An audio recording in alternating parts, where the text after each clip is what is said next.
Meus irmãos, a paz do Senhor, estamos aqui mais uma vez. Hoje nós estamos na lição de número 3 da Escola Bíblica Dominical. Hoje nós estamos aqui recebendo o Agerlano Dutra para comentar a lição de hoje também, para me ajudar. E hoje nós vamos tratar da lição de a natureza dos demônios, agentes da maldade no mundo espiritual. Hoje nós vamos aprender sobre a origem dos demônios, falar a respeito também da batalha no céu e também mostrar quem é o líder dos demônios e também mostrar o poder de Jesus sobre os demônios, o poder, o juízo que ele vai exercer no fim dos tempos sobre o diabo e os seus anjos. É isso que nós vamos ver a partir de agora. Não se esqueça também de se inscrever no canal para que você receba semanalmente novos vídeos que eu estarei postando, novas aulas, e ative também o sininho para que você receba notificações no seu smartphone, assim na hora que eu colocar uma aula nova. Vamos para a lição a partir de agora.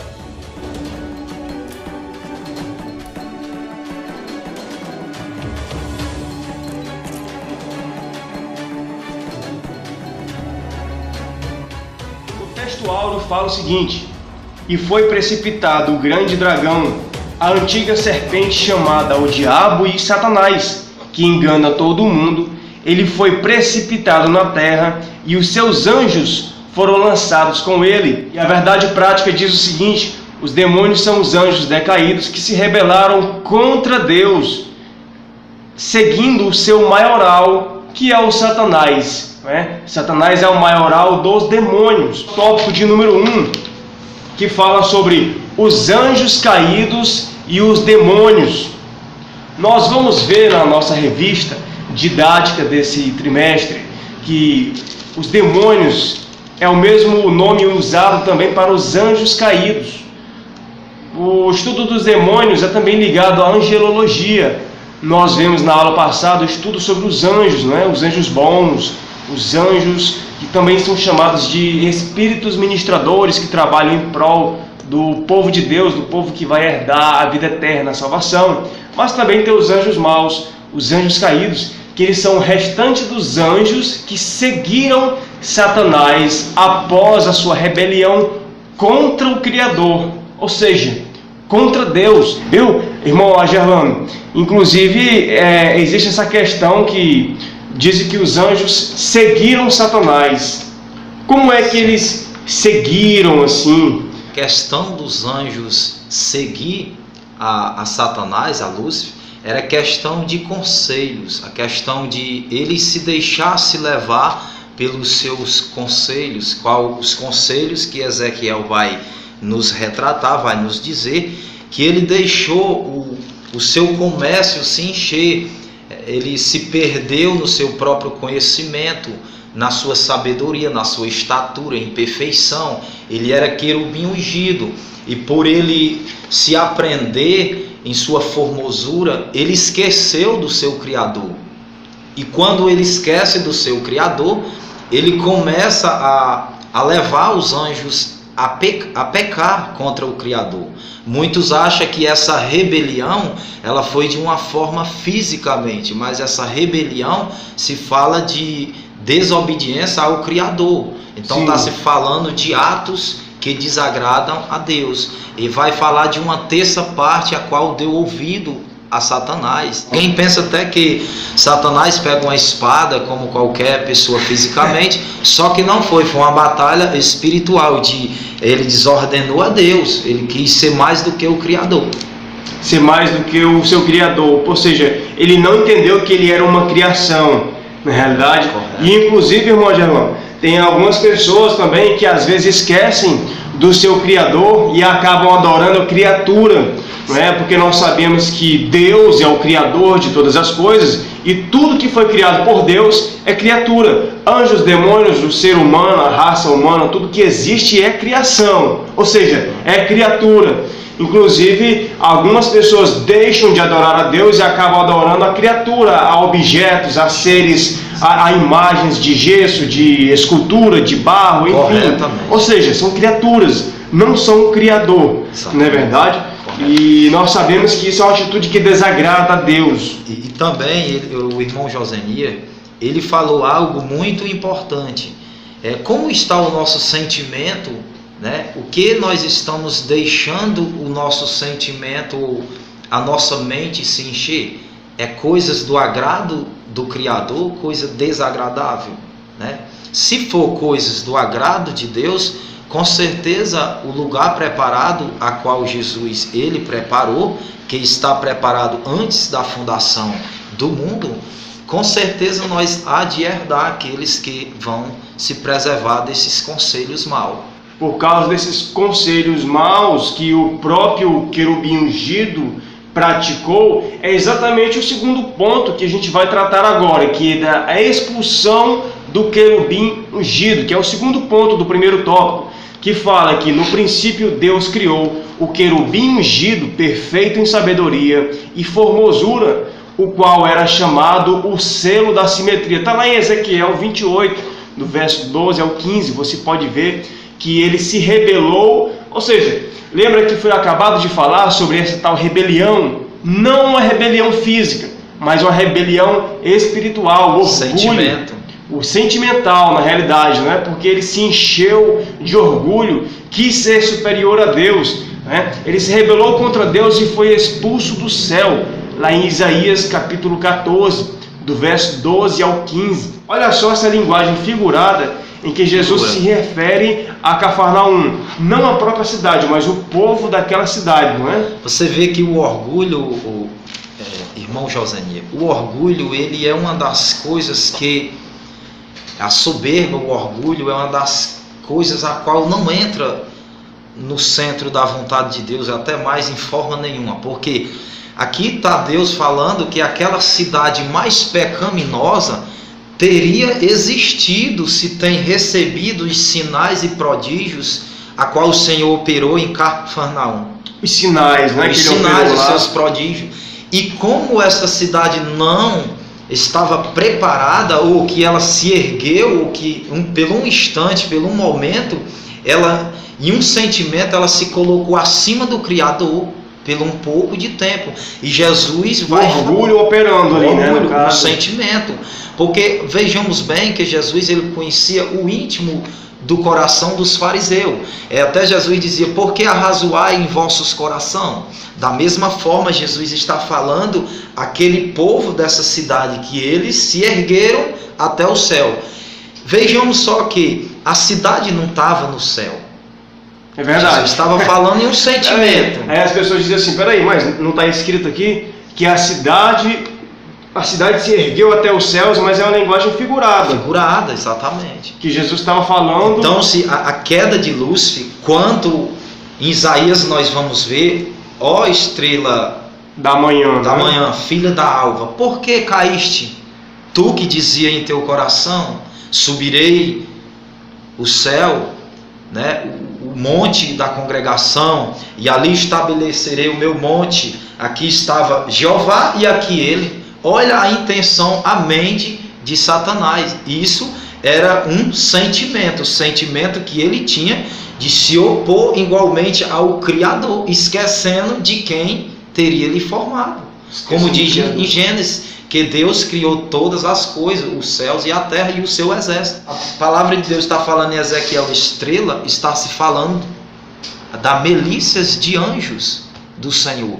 Além dele se colocar acima das estrelas, acima dos anjos, ele ia estabelecer o monte, ou a cadeira, o trono dele, no monte da congregação. Está aqui Jeová e aqui ele. Mas isso foi um sentimento que nasceu em seu coração. Até que o salmista Davi vai dizer no Salmos 24, versículo 3, ele diz assim, Senhor, no 3 ele faz uma pergunta, quem subirá ao teu santo monte? No 4 ele vai responder, senão aqueles de coração puro e mão limpa. Só sobe o monte do Senhor, para a presença do Senhor, os que têm o coração puro e mão limpa. Até tanto que Jesus afunilou o pecado, que ele diz, olha, aquele que desejar a mulher do seu próximo, saiba que ele já pecou. Então é um sentimento, para nós perdermos a salvação, é um sentimento. E a Bíblia vai dizer em Ezequiel que ele deixou se engordar o comércio, ou o orgulho, não é?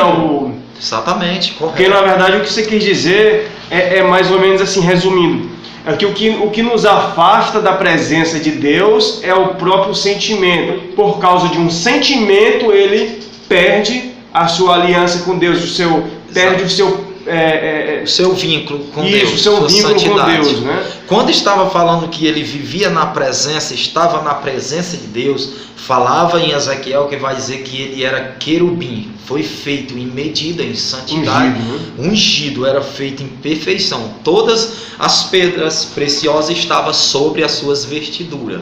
Então, se ele era perfeito em medida. Mais uma coisa, ele se engordou com aquilo que era de bonito nele, esquecendo o Criador. Que nós não venhamos, meus queridos e amados ouvintes, esquecer da nossa origem, porque a Bíblia vai dizer que nós somos barro. É verdade, somos praticamente nada, né? Nada. E nós vemos agora, que me chamou a atenção, que o irmão Gerlando comentou, que Satanás ele acabou se enchendo de orgulho por aquilo que Deus tinha feito ele, como Deus tinha feito ele, como ele era. Olha só o que está escrito, coloca na tela também, Ezequiel capítulo 28, no verso 13, onde fala assim: estavas no Éden, jardim de Deus, toda pedra preciosa era a tua cobertura, sardônia, o topázio, o diamante, a turquesa, o ônix, o jaspe, a safira, o carbúnculo, a esmeralda e o ouro. A obra de teus tambores e dos teus pífaros estava em ti. Glória. Olha só. A Bíblia se responde, irmão, só. Não precisamos Olha só a beleza que era aquele ser antes da queda. Olha só. Aí no 14 continua dizendo: tu eras querubim ungido para proteger. Era para proteger, ele não protegia. No caso, se ele se submete ao Criador, ele ia exercer a patente a qual a Bíblia está aquela revelando. Função. Não diz em momento nenhum, amados ouvintes, que ele regia, mas em perfeita medida, em perfeita santidade e esplendor que ele foi o criado, que foi formado. A Bíblia vai dizer que ele era um dos mais, que destacava mais entre os querubins. E aqui no 14, finaliza no 15, aliás, finaliza dizendo assim, ó: perfeito eras nos teus caminhos, desde o dia em que foste criado, até que se achou iniquidade em ti. Ele era perfeito. Era perfeito. Uma coisa que me chamou a atenção, se achou iniquidade nele. Que primeiro veio o erro. Sim. Todos nós erramos. O pecado é quando nós erramos o alvo. Iniquidade já se dá uma posição mais agravante. Sim. Quando permanecemos na prática do pecado. Quando continuamos errando o alvo. Porque quando nós erramos o alvo, dá para nós altamente, ou dá para receber a correção da palavra de Deus. Nós sabemos quando erramos. E no momento que nós não se submetemos a entender ou assumir que erramos, aí nasce este orgulho a qual estava em Lúcifer. Que aí já é, como diz, a iniquidade. Iniquidade, pecado, sucessivamente exercitado todos os dias. Alguém que se acha importante demais, alguém que se acha superior a Deus, alguém que se acha que não deve se submeter à vontade de Deus. E aí é a iniquidade. A iniquidade é o pecado, e o salário do pecado é a morte. Ou seja, ou é vida eterna ou é morte. Se você quiser ter vida eterna, mantenha-se nos caminhos de Deus, submeta-se a Deus dia após dia, né? Vamos ver agora o terceiro ponto do primeiro tópico, que fala os demônios na cultura pagã. A palavra demônio, coloca aqui a palavra aqui do lado.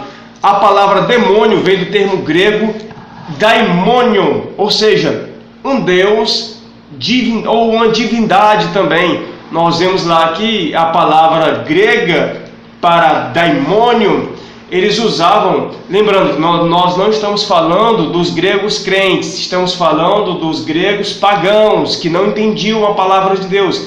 Eles consideravam a palavra daimônio como um deus deles.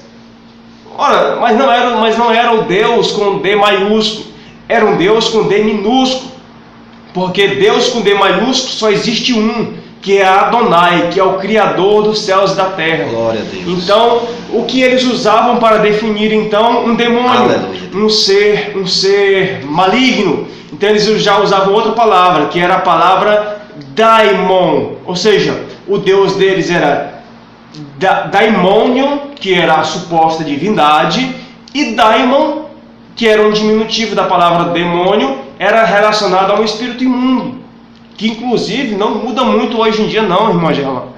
As práticas são as mesmas, né? Infelizmente, algumas pessoas tomando entidades ou supostas divindades como o Deus deles. E sem falar a cultura, né? A cultura influencia, infelizmente. Exatamente. Às vezes os avós passam essa cultura pagã aos pais e os pais aos filhos, e inclusive eu lembrei agora lá de Deuteronômios capítulo 5, verso 9. Amém.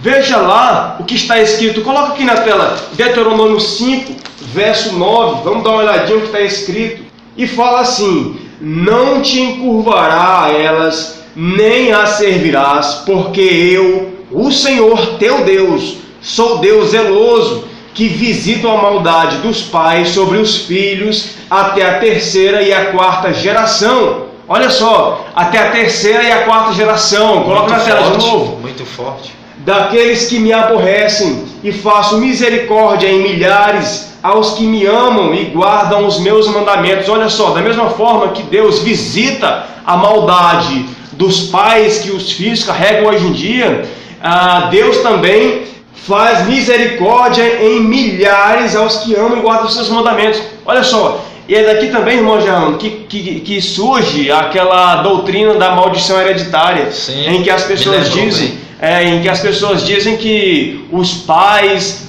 erraram e tiveram uma possessão demoníaca e passa por os filhos e os filhos dos filhos.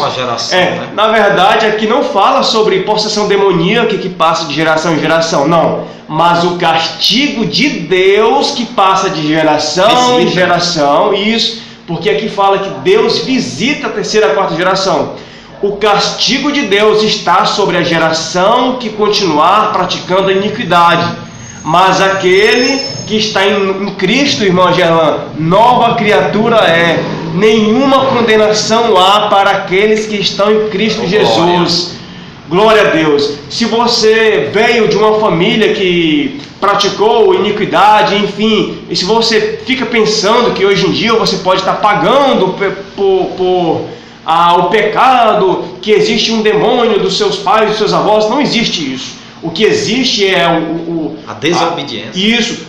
A justiça de Deus, ou seja, Deus visitará a terceira e a quarta iniquidade daqueles que fazem o que é errado, mas no momento que você se arrepende, já era. Ele usa de misericórdia. Isso, Deus é misericordioso. E as coisas velhas, os pecados velhos, as iniquidades, as transgressões, passou. E eis que tudo se fará novo na sua vida. Né? Sem sair aqui do tópico, porque eu senti a necessidade de relatar esse ponto. Muito bom. Não é verdade?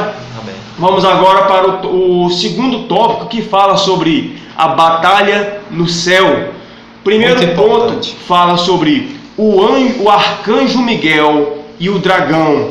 Nós vamos ver lá que dragão significa diabo e também Satanás, que é o mesmo que a antiga serpente.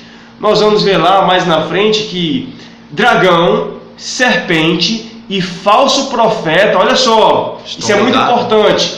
Dragão, serpente e o falso profeta são três palavras que significam a mesma coisa, que é o Satanás, que é o diabo. Agora, irmão Gerlão, sobre a serpente, olha só que interessante. Sim. Por que a serpente se manifesta? Por que o Satanás usa uma serpente no jardim? E por que é que Satanás usa homens hoje em dia, não é? Sim. Inclusive você me falou e chamou muita atenção. E vê o assunto. No jardim, no Éden, o diabo ele se manifesta. A Bíblia vai falar que ali existiam os animários, animais do campo. Então, se não tinha de outra forma como o diabo ele se manifestar por meio de homem ou mulher. Porque até então ali Adão era santo, Eva santa. Sim. Né? Então, se o inimigo ele usou de algum dos animais, que era o mais astuto, né? Que era a serpente. E trazendo para os nossos dias de hoje, que me chama a atenção, quando se fala de falso profeta, está ainda na mesma origem do nome Satanás, porque ele se manifesta conforme aquilo que está ao seu redor. Que no caso no jardim tinha animais, ele usou um animal. A única forma dele se manifestar era aquela. E hoje em dia, com a raça humana estabelecida, ele usa o ser humano. Por meio dos falsos profetas. Por isso que Jesus nos alerta que nós venhamos ter cuidado, né? Ter cuidado dos falsos profetas, se guardar desses fermentos, né? Que um pouco de fermento levenda toda a massa. Então Jesus ele está falando de vários de falsos profetas, ensinamentos qual não vem da Bíblia, porque não precisamos o diácono Josenia, acrescentar nem um citio, uma palavra sequer da Bíblia, porque ela já responde a si mesma. Verdade. Nós vamos ver ali na continuação sobre o diabo, Satanás, vai falar sobre a expulsão dele. Sim. No segundo subponto que fala a expulsão de Satanás. Existem interpretações que Satanás teria acesso ao céu antes da ascensão de Jesus. Aí inclusive é usada a palavra que o texto bíblico lá em Jó, coloca aí na tela também o versículo de Jó, né, em que fala assim, quando diz assim: certo dia os anjos vieram apresentar-se ao Senhor e Satanás estava no meio deles, ou seja, Satanás também veio com eles. O Senhor disse a Satanás, de onde já veio? Manifestação. Exatamente. E o Senhor disse a Satanás, de onde você veio? Satanás respondeu ao Senhor, de perambular pela terra e andar por ela. Disse então o Senhor a Satanás, reparou em meu servo Jó? Não há ninguém na terra como ele, irrepreensível, íntegro, homem que teme a Deus e evita o mal. No verso 9, para finalizar, diz: será que Jó não tem razões para temer a Deus? Respondeu Satanás. Olha só, Satanás aí discutindo com o Criador, né? Querendo ser mais sábio do que Deus. Deus falando uma coisa e ele querendo revidar. Tipo, Deus estava dando a prova a Jó pela sua presciência, porque Deus já via que Jó não ia blasfemar, e Satanás continuou acusando o justo, o servo do Senhor. E hoje é o que acontece. Então, resumindo aqui, irmão Josenia, rápido, que muitos pregadores, eles falam que Deus restituiu tudo de Jó ainda e dá outra mulher a Jó. Quando se fala, não está falando... Ainda dão outra mulher para Jó ainda? Dizem alguns pregadores, isso é antibíblico. Porque na realidade, quando Jó ele recebe, vem todo mal, o que ele diz à mulher dele? A mulher dele pede para que ele amaldiçoe e morra. Ele disse: mulher, nós só sabemos receber o bem do Senhor, e por que não o mal? Jó tinha a certeza, irmão, que aquilo estava vindo sobre ele com permissão de Deus. Permissão de Deus. Sim. E ele não blasfemou, ele disse: mulher, se eu nasci nu eu tornarei. Para o vento. E inclusive é por causa dessa passagem que o Satanás tem essa conversa com Deus, que eles dizem que Satanás tinha acesso ao céu. Sim. Antes da ascensão de Jesus ao céu, como se o Satanás, irmão Gerlão, tivesse acesso à sala do trono, percebeu? Sim. Aí depois Jesus chega, ele ascende aos céus de novo, né? Sim. E entra na sala do trono, onde o próprio Satanás tinha acesso a este local. Sim. Inclusive não é bem isso, né? Porque todos nós temos acesso a Deus hoje em dia, e nem por isso nós precisamos ir até a sala do trono. Exatamente. Não é verdade? Nós vemos no Salmo 139, o salmista Davi, ele se expressando, que me chamou muita atenção, que entra nesse contexto, a Bíblia ela se responde por si própria. Quem vai dizer: se eu subirei ao céu, aí tu estás. Se eu descer às partes mais profundas do abismo ou do Seol, lá tu estás também. Se eu for em alto mar ou nas mais profundas águas, lá tu estás também. para onde fugirei eu da tua presença? Então, se nos traz uma visão da parte de Deus, da parte do Senhor, que o Senhor, ele está em todo ambiente. A única diferença é que a presença, ele está no Seol, no Hades, sepultura. Mas lá ele não manifesta o seu espírito. É por isso que o inferno, ele é titulado como o lugar de castigo eterno, porque não tem presença. Exatamente. E o homem sem a presença de Deus, ele é como uma folha seca, levada por todo o vento. E inclusive, no Jardim do Éden também a gente vê outro caso, né, em que Adão tinha uma aliança, ele conversava com Deus, né? Lembrando que Adão não ia até a sala do trono, mas era o próprio Deus que se exatamente toda tarde a Bíblia que se manifestava no Jardim do Éden. Não é? Mais uma referência, uma base bíblica para nós não darmos aquele privilégio de muitos pregadores dizer que Lúcifer, Satanás, ele esteve um dia na presença de Deus. Quando se fala presença de Deus, fala de obediência. O filho pródigo, ele esteve na casa do pai. Até enquanto ele não desobedeceu ou desonrou o seu próprio pai. Não Pronto. Então, se a palavra ela nos traz lições figuradas, ela é uma explicação figurada. Que às vezes a gente imagina, ora, se para falar com Deus teria que ir na sala do trono, então Adão também teria que ir até a sala do trono para falar com Deus? E ele não claro ia. Que não. Assim como aquele exemplo da cidade de Cafarnaum. Cafarnaum subia até os céus.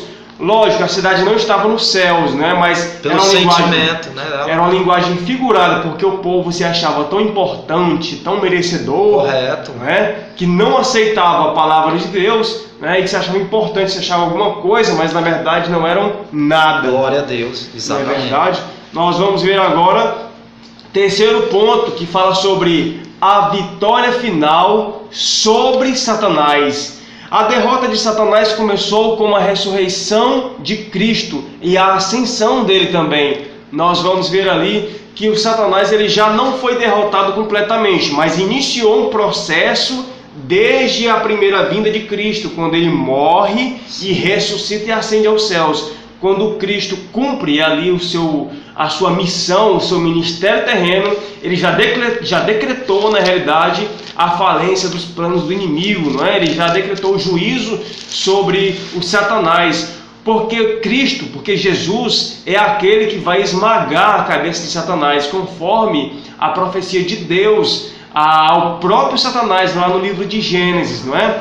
Nós vamos ver também que logo após a vinda de Cristo vai se estabelecer o milênio, não é? O reino milenar de Jesus. Então o diabo será amarrado. Existe uma grande falta de compreensão, irmão Gerlão, que lá em 2 Tessalonicenses fala que quando Jesus vier com poder e grande glória, ele vai destruir o anticristo.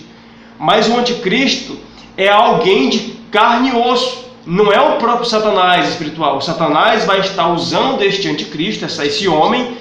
Quem Jesus destrói na sua vinda, quando ele vem, ele destrói o anticristo, aquele homem do pecado. Ou seja, aquele que estará oprimindo o povo de Deus, perseguindo o povo de Deus. Não é? Então, o diabo, o espírito de Satanás mesmo, ele estará amarrado durante o reino milenar de Jesus. Então, enquanto Jesus estiver reinando em Jerusalém, o Satanás estará amarrado. E só após é que será solto, após o milênio, que ele será solto para enganar as pessoas da toda a terra. Então, ele será lançado no lago de fogo e enxofre. Ele quem? O Satanás, o próprio espírito de Satanás. Que naquela vez, quando Jesus vem, ele destrói o homem do pecado, que está possuído. Só que agora, após o milênio, Apocalipse 20... fala que ele destruirá o próprio espírito, o próprio Satanás, o próprio mal, e lançará no lago de fogo e enxofre. E a Bíblia também fala, Mateus 25, irmão Gelano, que o lago de fogo e enxofre está reservado para o diabo, para o Satanás e os seus anjos. E quem é que vai para o lago de fogo e enxofre? Ou seja, para a condenação eterna não é somente Satanás e seus anjos, mas também todo o povo que se deixou ser enganado por ele. Não é verdade? Isso que nos chama a atenção. Quando o irmão Josenias estava explicando a respeito que Satanás sai a enganar novamente as nações, vejamos que ele já enganou uma vez. Exatamente. Olha como o ser humano, por deixar a sua mente, o seu coração ser tomado por um sentimento, né? Novamente é enganado novamente, a primeira e a segunda.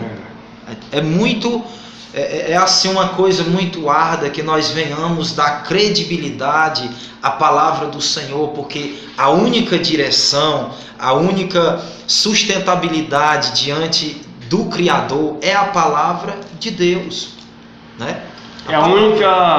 É o verdadeiro manual, manual de fé e de prática, é a palavra de Deus. Se nós seguirmos a palavra de Deus ou procurar andar na risca, na linha reta, uma grande esperança está guardada para nós, a ressurreição dos justos, a vida eterna, não é? Jesus disse que, aliás, o apóstolo Paulo falou lá em Romanos 8, que toda essa tribulação que nós passamos e ainda iremos passar, nenhuma dificuldade se compara com o peso da glória, da recompensa que em nós será revelada naquele grande dia, não é verdade? A grande esperança do povo de Deus é a vinda do Senhor Jesus. Glória a Deus. É e quem espera o Senhor obedece à palavra de Deus. E só dando um reforço ao que o irmão já tinha passado, vejamos bem que quando se fala de Satanás e uma terça parte dos anjos caídos, se fala que foram, no início nós explicamos, os anjos que deixaram se tomar por sentimento, por conselho de Lúcifer. Exato. Mas essa terça parte, queridos irmãos, ela não parou de crescer, porque a Bíblia vai dizer que aquele que comete pecado é filho do diabo. Então, amados irmãos, no céu não entra pecado, fadiga, nem tristeza e nem dor. Então, se essa tarde fica bem claro para os meus queridos, amados irmãos, ouvintes, que, irmão, o pecado nos distancia do Criador, que nós venhamos refletir os planos de Deus em nossas vidas, porque a Bíblia vai dizer, Isaías, no livro de Isaías, que os sonhos de Deus, eles são mais altos do que os nossos. É verdade. Os planos de Deus são mais concréticos, são mais firmes do que os nossos. Então, que prevaleça a vontade de Deus e não a nossa. É por isso que Paulo diz que eu diminua e ele cresça. É verdade.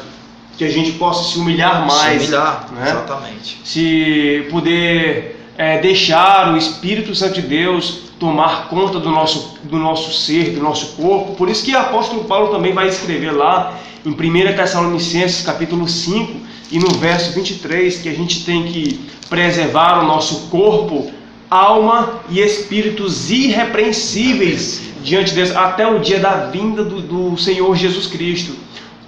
Nosso corpo físico. Infelizmente, algumas pessoas se dizem ter a fé cristã, irmão Gerlando.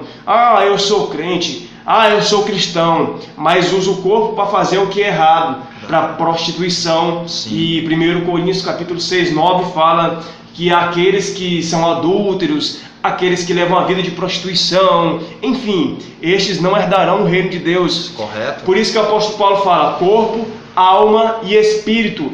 Alma, no grego, no original, fala psique, que é a mente.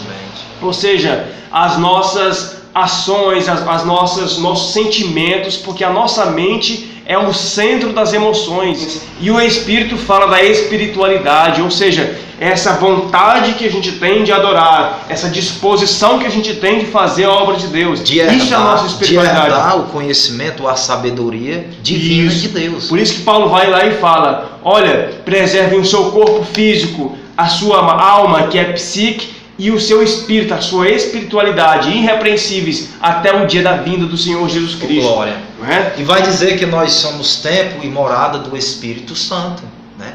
Templo e morada do Espírito Santo.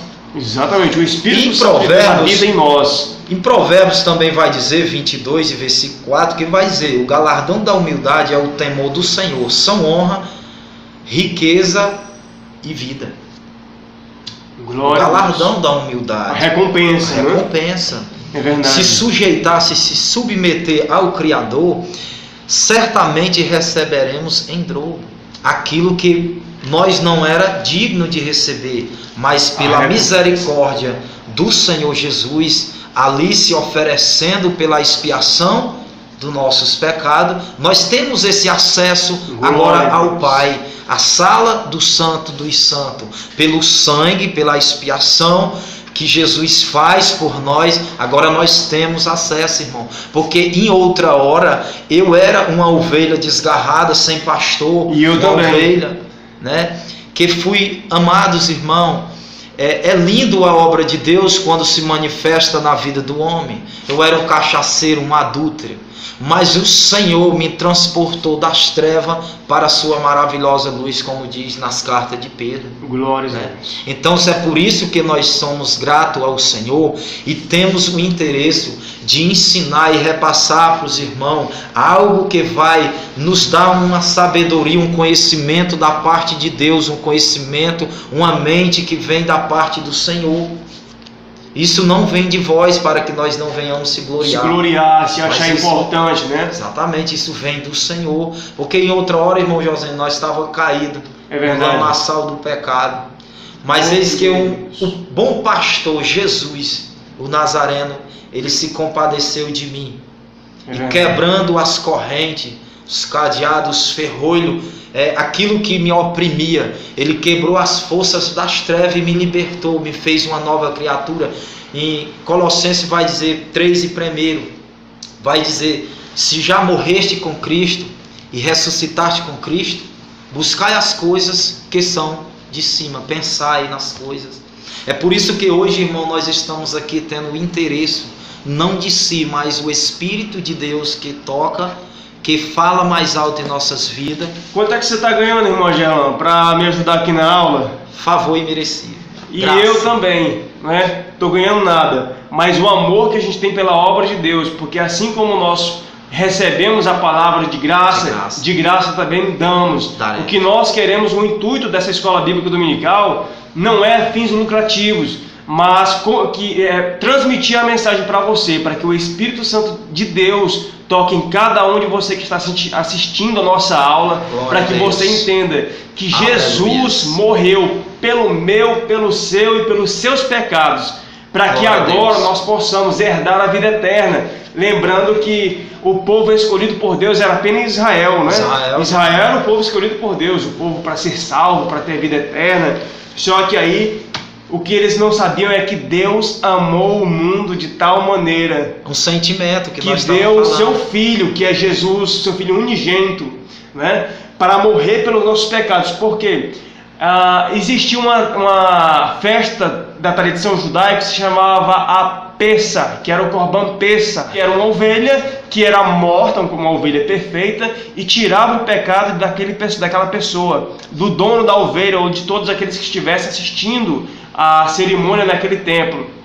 Então, quando Jesus morre como ovelha muda, ele é levado ao matador. Quando ele morre crucificado, ele é semelhante ao Cordeiro perfeito. Ele é o Cordeiro de Deus. Quando ele exerce aquela obra na cruz, o pecado do mundo inteiro foi transportado, ou seja, transferido para ele. Quando alguém aceita Jesus, o seu pecado, todos os seus pecados, transgressões, delitos, são transferidos para o Senhor Jesus. Ou seja, não agora, porque ele já consumou este ato. Em Hebreus 9, 27 e 28 fala, no verso 28, que ele morreu uma vez pelo pecados de muitos, mas ele voltará a segunda vez, sem nenhum pecado, para gerar salvação para todos aqueles que lhe esperam. Glória a Deus. Não é verdade? Vamos iniciar agora o terceiro tópico. O ponto fala sobre a serpente, aquela lá do Éden, né? A serpente é o próprio Satanás que enganou Eva e continua enganando até os dias de hoje. É exatamente o que você falou. Me chama muita atenção que muitas pessoas, o apóstolo Paulo ele já descreveu em suas cartas, 1 Coríntios, do 15 em diante, ele vai dizer, ora, se a morte entrou pelo homem, né, por Adão, assim a vida eterna também entrou por um só homem. 1 Coríntios capítulo 15, no 23. Então, se muitas das vezes nós só olhamos por onde entrou o pecado, irmão Josenir. É verdade. Mas nós temos que ter uma visão também da parte que vai nos agraciar aquele pecado ser perdoado por meio do sacrifício de Cristo Jesus. Nós vemos que a serpente, ou que Eva deu ouvido à serpente, a Satanás. E hoje, irmão, trazendo para os nossos dias de hoje, você que está me ouvindo, qual é a voz, ou qual a voz está prevalecendo em nossas vidas? A de Deus ou a de Satanás? Porque muitas das vezes só olhamos para criticar uns aos outros. Mas na realidade, muitas das vezes estamos cegos, sem direção, sem poder guiar até mesmo um cego. Jesus disse, e um cego guiando outro cego, não cairão ambos em um buraco, em uma cova? É verdade. E Salomão vai dizer que a palavra de Deus ela é lâmpada e luz, né? Lâmpada para a nossa cabeça e luz para os nossos caminhos, nossos pés. A palavra de Deus é inerrante, ela é a palavra de Deus. É verdade. Inclusive o que você falou naquela hora, que não só a terça parte foi enganada pelo Satanás, sim, mas até hoje em dia, assim como está falando nesse primeiro subponto da serpente, que a serpente é o próprio Satanás, enganou Eva, continua enganando. Aí se você pensar na população, o planeta Terra tem mais de 7 bilhões de pessoas, né? Enquanto lá no jardim só tinha 2. Né? Tinha só 2. E deram ouvido, e era santo, e deram ouvido, foram atraídos pelos conselhos de Satanás. Aí imagine numa geração do século 21 que nós vivemos. É verdade. Né? E lembrando bem também, em Lucas 10 e 18, quando Jesus ele explica a respeito que viu Satanás caindo como um raio do céu, nós vejamos bem que em Isaías vai dizer, irmão, vai revelar para nós que a quem estava ali ao lado de Lúcifer, de Satanás, ou o próprio Deus estava falando, dizendo, cadê? Tu que dizia em teu coração, subirei ao céu. Quando Jesus pronuncia lá em Lucas 10 e 18, ali já era sentenciado o juízo marcado de Satanás. Naquele momento, o diabo ele é derribado porque ele recebe o juízo. Espera aí, se o diabo já recebeu o juízo de Deus, como é que ele ainda continua atuando? Que na verdade o diabo ele não recebeu o seu juízo final, a sua sentença final. Ele não foi lançado ainda no lago de fogo e enxofre, mas ele recebeu o decreto que ele já está derrotado, sim, que ele já está perdido. Porque ele não tem como se firmar na verdade, porque ele é pai da mentira desde o princípio. É verdade. Então não tem como ele se firmar em verdade, porque nunca houve verdade em seu coração. E irmão Agerlano, qual é essa verdade que tem que acontecer, tem que existir em nossos corações? A verdade é qual não existiu, ou poderia ter existido, que era se submeter ao Criador.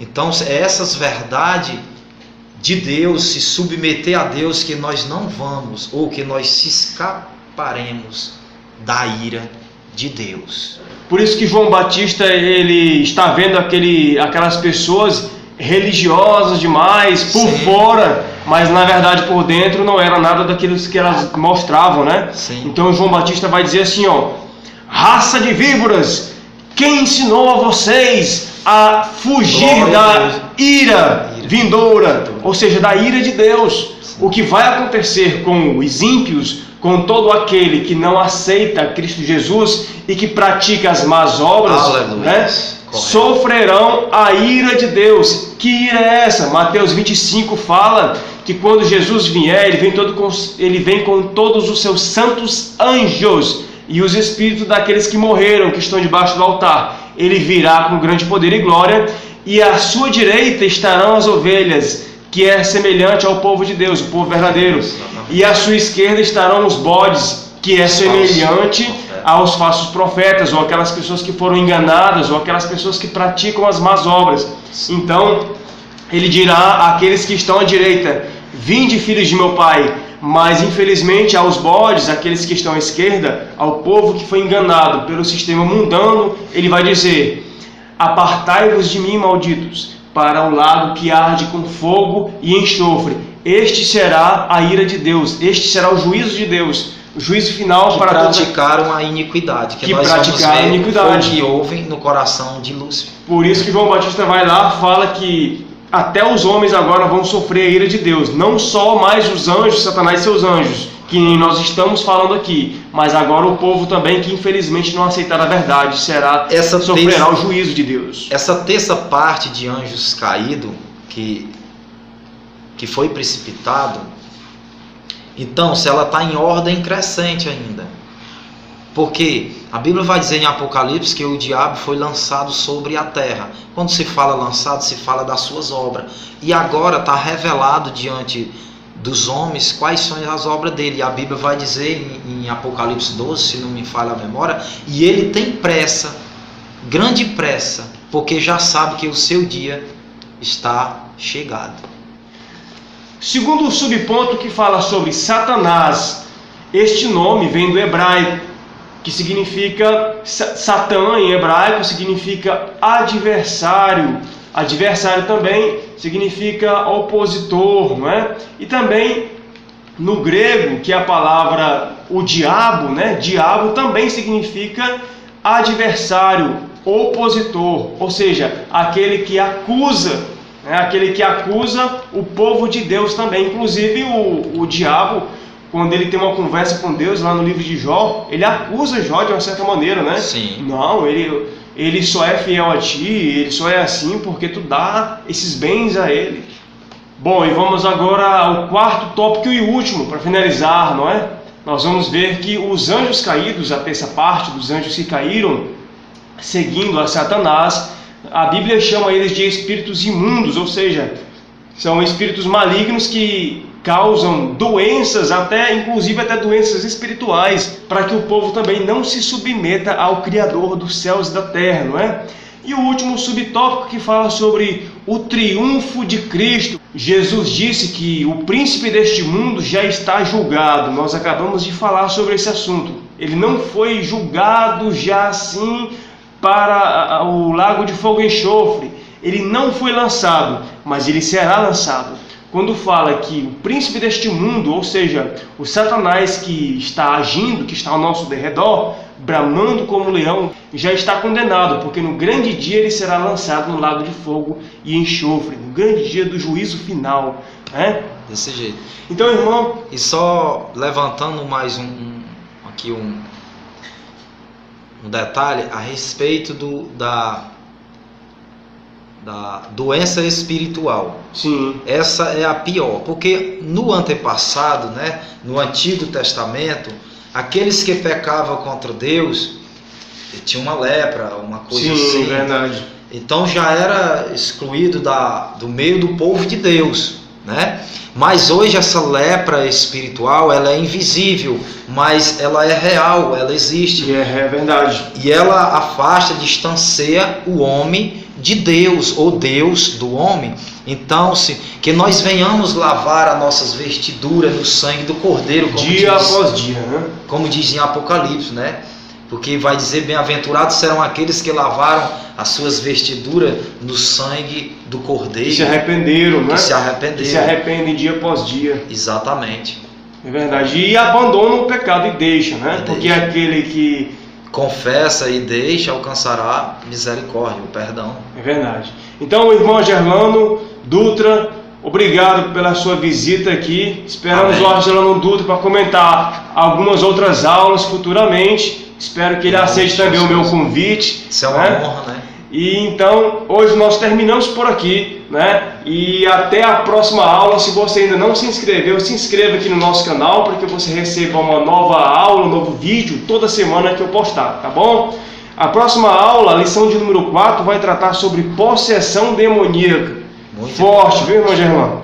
Então, fique com Deus, Deus abençoe cada um, em nome de Jesus.